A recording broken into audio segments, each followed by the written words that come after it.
এ বিষয়ে বিস্তারিত জানাতে নিউ ইয়র্ক থেকে যোগ দিচ্ছেন সহকর্মী শিহাবুদ্দিন কিসলু। কিসলু, নিশ্চয়ই শুনতে পাচ্ছেন। আপনার কাছে প্রশ্ন, ভিসা কার্যক্রম বন্ধ হলো, এর পরের ধাপগুলো কি, সেই সাথে বাংলাদেশিদের উপরের কতটা প্রভাব পড়তে পারে বলে মনে করছেন? ধন্যবাদ। যে বিষয়টি আগেই বলা প্রয়োজন সেটি হচ্ছে যে ডোনাল্ড ট্রাম্প সংকল্প ব্যক্ত করেছেন যে তিনি তৃতীয় বিশ্বের দেশগুলো থেকে স্থায়ীভাবে অভিবাসী নেওয়া বন্ধ করবেন। এই তৃতীয় বিশ্বে যদি আমরা ধরি তার মধ্যে কিন্তু উন্নয়নশীল দেশ পড়ে, Asia, Latin America, Africa usually. তার সাথে যে উন্নয়নশীল দেশগুলো যেখানে এই হিউম্যান ডেভেলপমেন্টের ল্যাকিং রয়েছে এবং যেখানে ইনফ্রাস্ট্রাকচার ডেভেলপ করে নাই এমন দেশগুলো, তো সেদিক থেকে বাংলাদেশ এই ক্যাটাগরিতে পড়তেই পারে। যদিও আমরা সেটা আশা করি না। এটি একটি ব্যাপার। আরেকটি হচ্ছে যে ডোনাল্ড ট্রাম্প কিন্তু এরই মধ্যে আরেকটি বিষয় বলেছেন যে কান্ট্রি অফ কনসার্ন, অর্থাৎ যেই দেশগুলো সম্পর্কে তাদের কনসার্ন রয়েছে, কনসার্ন মানে উদ্বেগ রয়েছে, সেই জায়গাগুলোতেও কিন্তু সেই দেশগুলো থেকে তারা মানুষ মানে আসা, অভিবাসী আসা বন্ধ করবেন। এটি ইতিমধ্যে তিনি বলেছেন। একই সাথে এই কান্ট্রি অফ কনসার্নের যে দেশগুলো আছে তাদের যে গ্রিন কার্ড বা যারা পেয়েছেন সেই দেশগুলোতে সেগুলোকে আবার রিভিউ করার আদেশ ইতিমধ্যে দিয়েছেন।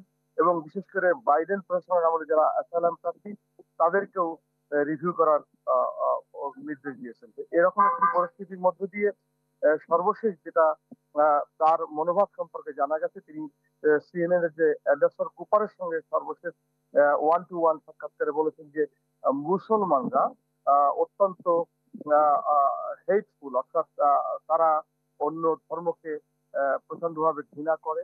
এটি তিনি বলার চেষ্টা করেছেন। তার পাল্টা প্রশ্ন ছিল যে এটা কি শুধু মুসলিম রেডিক্যালদের কথা বলছেন না ইসলামিস্টদের কথা বলছেন?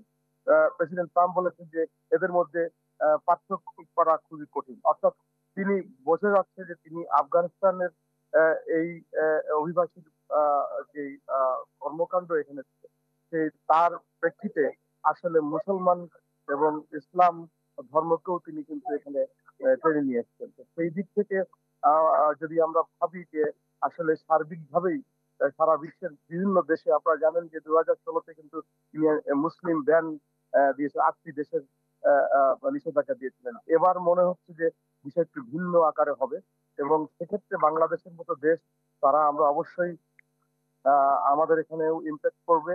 তার কারণ তারা দেখবে যে যেই সমস্ত দেশে ইনফ্রাস্ট্রাকচার ডেভেলপমেন্ট হয়নি, অর্থাৎ অবকাঠামোগত উন্নয়ন বা মানবিক উন্নয়ন, এবং বিশেষ করে যেখানে উগ্রবাদের যদি কোনো উত্থান থেকে থাকে সেই ধরনের দেশ এবং যেখানে মুসলিম প্রধান দেশ, এই দেশগুলোকে কিন্তু টার্গেট করবে, এটাই ধারণা করা যায়। তো সেদিক থেকে আমাদের বাংলাদেশ সহ এশিয়া এবং আফ্রিকা এবং ল্যাটিন আমেরিকার বেশ কিছু দেশ এর প্রভাবে পড়বে।